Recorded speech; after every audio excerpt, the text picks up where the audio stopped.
40 வயசு ஆயிடுச்சுன்னா வந்து ஹார்டா இருக்கக்கூடாது, சாஃப்டா இருக்கிறது தான் நல்லது. அது ஏன் தெரியுமா? ப்ரொக்ரெசிவ் லென்ஸ் வந்து 40 வயசுக்கு மேல போடுறவங்க கண்ணாடி.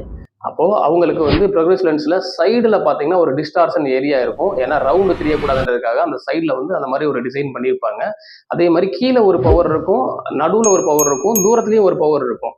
ஸோ உங்க பிரெயின் வந்து இந்த ஒவ்வொரு இடத்துலயும் எந்தெந்த இடத்துல எதை பார்க்கணும்னு பழகுறதுக்கு வந்து ஒரு அடாப்டேஷன் டைம்ன்றது தேவைப்படும். சைடுல பிளர்னஸையும் அது வந்து இக்னோர் பண்ணணும். அதுக்காகவும் அந்த அடாப்டேஷன் டைம் தேவைப்படும்.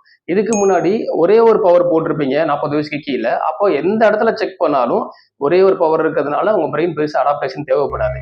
இப்போ இந்த அடாப்டேஷன் டைம் குறைக்கணுமா அப்படின்னா நீங்க வந்து ஹார்ட் டிசைன் போடாம சாஃப்ட் டிசைன் இப்ப லேட்டஸ்டா இருக்கு, அதை போட்டீங்கன்னா 2 நாள் 3 நாள் அடாப்டேஷன் டைம்லாம் ஆகாது.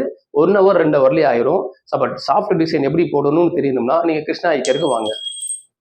உங்கள் தெளிவான பார்வைக்கும் அழகான கண்ணாடிகளுக்கும் நம்ம மதுரை கிருஷ்ணா ஐக்கர், ஜெயந்திபுரம், புது, செல்லூர்.